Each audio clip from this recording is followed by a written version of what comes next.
Wagwan, and welcome to another episode of Jim's Football Center. I am your host, Jimmy.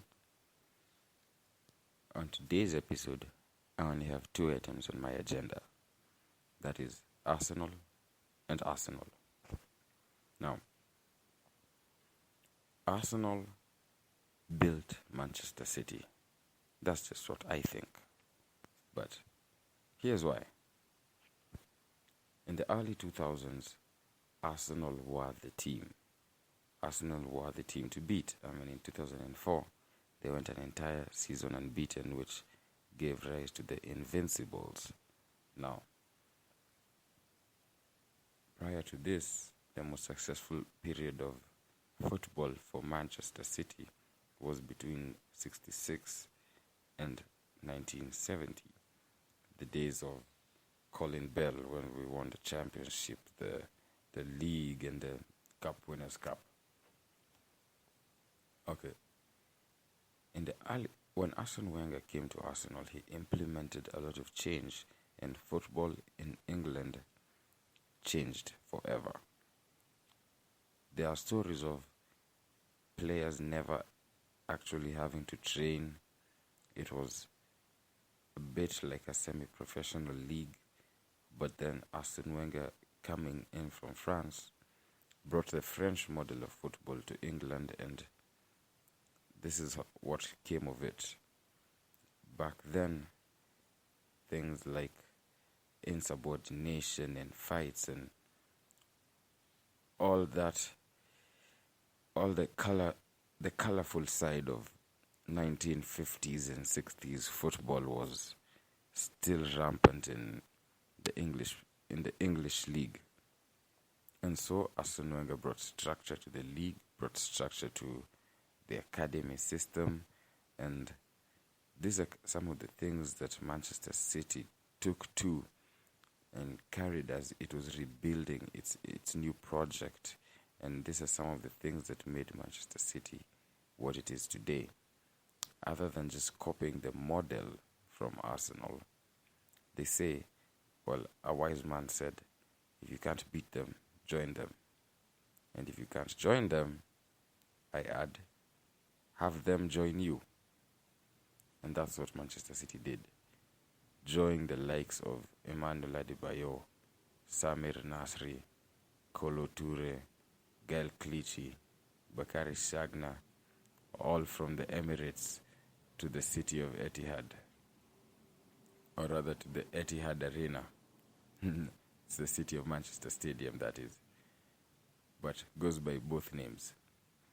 So by buying their players, those players brought in what they learned firsthand working under Arsene Wenger at Arsenal, and they brought over the culture that was at Arsenal to Manchester.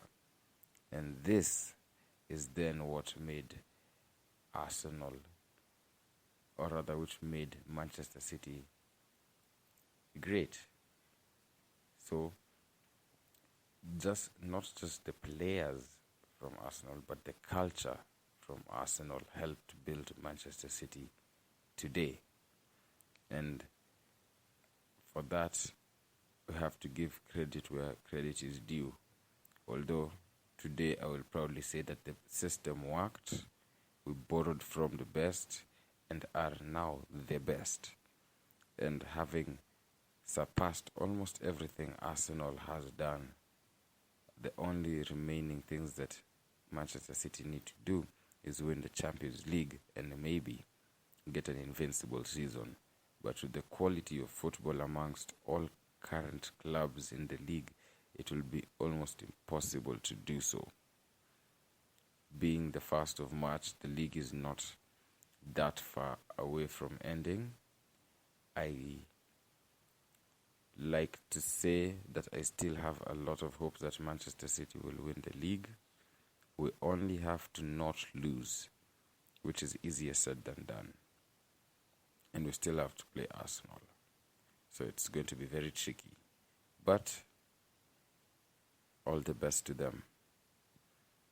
And in current events, Russia has invaded Ukraine, leading to a host of sanctions from different bodies, including the IOC and FIFA and UEFA have all dropped sanctions on Russia and the Russian clubs. And it is even said they have even banned Russian teams from participating in events under the Russian flag. And so for the World Cup qualifiers that are set to be later in the month, Russia was meant to play Poland. But now for the fixture, Russia have been told that they can play if they play under the name the Federation or under the Football Union of Russia. However, clubs or other countries like Poland, Sweden and England have all said that they will not play in those matches against that team, which becomes an interesting situation because Poland was meant to face Russia in the qualifiers. So if Poland refused to play that game, what does that mean for the World Cup qualifiers? Which team will go through? I don't know. And due to these events, I've been reminded of a story whereby it is said that, or rather it is not said, it is that Gazprom, which is a Russian state-owned company and which was the largest sponsor of the Champions League until just recently when UEFA terminated their contracts due to current events on the Russia and Ukraine story. Now, Gazprom were the largest sponsor of UEFA, but Gazprom are also the owners of Zenit St. Petersburg. Now, Zenit St. Petersburg is Vladimir Putin's favorite club. They say it's his boyhood club, so it is the club he supports. Now, the story became interesting because it is said that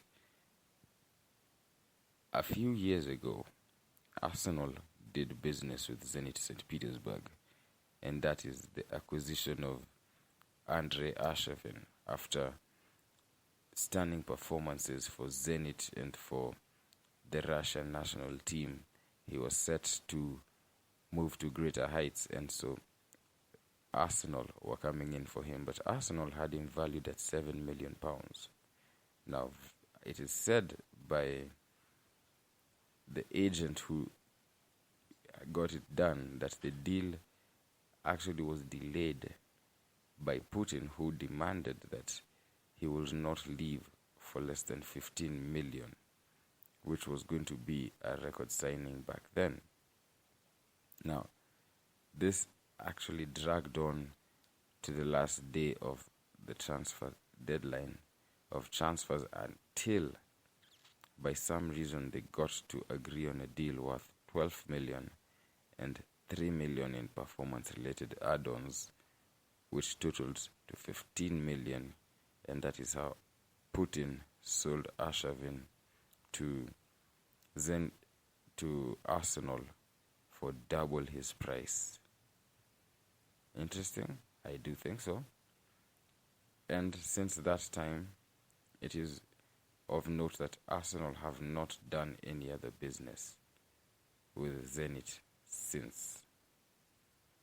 Well, that has been this episode. I hope you enjoyed it. I hope you learned something or you just enjoyed it. If you did, please leave me a review or please subscribe. Please tell a friend, and let's see each other on the next one.